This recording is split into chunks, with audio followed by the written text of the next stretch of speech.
Welcome to Web-Minded Computer Institute.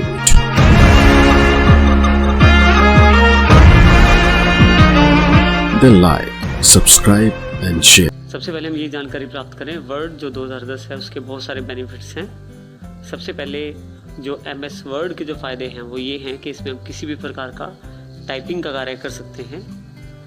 इसके अलावा उस टाइपिंग के कार्य को हम सेव भी कर सकते हैं, यानी कि संभाल के रख सकते हैं, दोबारा उसे किसी भी समय प्रयोग कर सकते हैं। टाइप किए गए कार्य को टेक्स्ट कहते हैं। टेक्स्ट को हम फॉर्मेट भी कर सकते हैं। फॉर्मेट से मतलब किसी भी प्रकार का रंग भर सकते हैं और उसमें उसका साइज़ बड़ा छोटा कर सकते हैं अपनी आवश्यकता अनुसार। MS वर्ड की जो सबसे बड़ी विशेषता ये भी है कि उसमें ना केवल टेक्स्ट लिख सकते हैं बल्कि हम उसमें पिक्चर भी ऐड कर सकते हैं। ग्राफ, क्लिप आर्ट इत्यादि का प्रयोग भी उसके साथ किया जा सकता है। MS वर्ड खोलने चार्ट पे जाएं। यहाँ वर्ड 2010 का आइकॉन है जिसको आप क्लिक कर सकते हैं।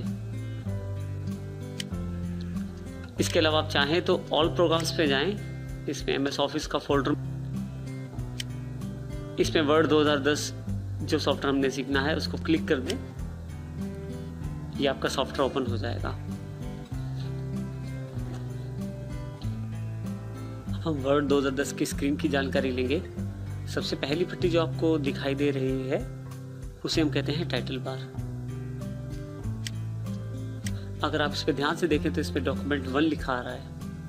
हाँ, जब भी आप अपनी फाइल सेव करते हैं तो जो सेव किया हुआ नाम वो यहाँ दिखाई देता है डॉक्यूमेंट 1 के स्थान पर। इसके अलावा आपके पास मेन्यू है वो पूरा का पूरा टैब्स और रिबन्स में बटा हुआ है।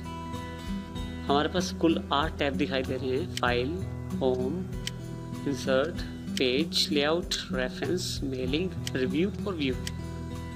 हर टैब, जब भी आप किसी टैब पे क्लिक करते हैं उससे संबंधित कमांड्स नीचे उसके रिबन में दिखाई देना शुरू कर देती हैं। ये सारा एरिया जो आप दिखाई दे रहा है ये रिबन कहलाता है। रिबन्स में जो कमांड्स हैं वो ग्रुप्स में बटी हुई हैं। जैसे अगर हम होम टैब पे क्लिक करें तो सबसे पहले कट, कॉपी, पेस्ट से संबंधित कमांड क्लिपबोर्ड ग्रुप में है।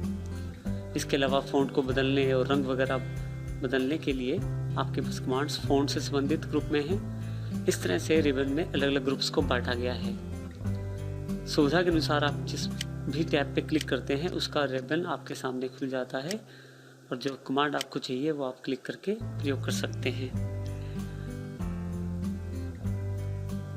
वर्ड 2010 में ये जो वाइट एरिया है यहाँ पे हम अपना टाइपिंग का कार्य कर सकते हैं। इस एरिया को डॉक्यूमेंट एरिया कहते हैं। आपके पास 2 स्क्रॉल बार्स हैं। एक वर्टिकल स्क्रॉल बार जिससे आप अपने पेज को ऊपर और नीचे स्क्रॉल डाउन कर सकते हैं और इसके अलावा है हॉरिजॉन्टल स्क्रॉल बार। ये दोनों स्क्रॉल बार्स आपके पास अवेलेबल हैं। आप चाहें तो कॉर्नर के बटन से भी आप ऊपर नीचे मूव कर सकते हैं और चाहे तो स्लाइडर से भी कर सकते हैं। इसी तरह से आपके पास वर्टिकल स्क्रॉल बार और हॉरिजॉन्टल स्क्रॉल बार दोनों में सेम ऑप्शन अवेलेबल है। आपके पास दोनों तरफ लेफ्ट साइड और टॉप साइड भी रूलर अवेलेबल है। रूलर एक तरह से आपको स्केल की जानकारी देता है, यानी कि आपके पेज का साइज क्या है। आप चाहें तो रूलर को ऑन ऑफ कर सकते हैं इस बटन से, व्यू रूलर बटन, इससे आप दोनों को ऑन ऑफ कर सकते हैं। इन सब चीज़ों के अलावा सबसे नीचे आपके पास स्टेटस बार अवेलेबल है। स्टेटस बार आपको ये जानकारी देती है कि आप कौन से पेज पे हैं, टोटल आपके पास कितने पेजेस हैं और इसके अलावा अन्य बहुत सारी जानकारियाँ अवेलेबल हैं। आप चाहें तो कुछ जानकारी आप इसमें जोड़ भी सकते हैं। आप केवल राइट क्लिक करें, ऑप्शंस आपके सामने अवेलेबल हो जाएंगे। जैसे मैं जूम स्लाइडर को ऑफ कर रहा हूँ तो यहाँ से जूम स्लाइडर ऑफ हो गया, दोबारा ऑन करूँगा तो ऑन हो जाएगा।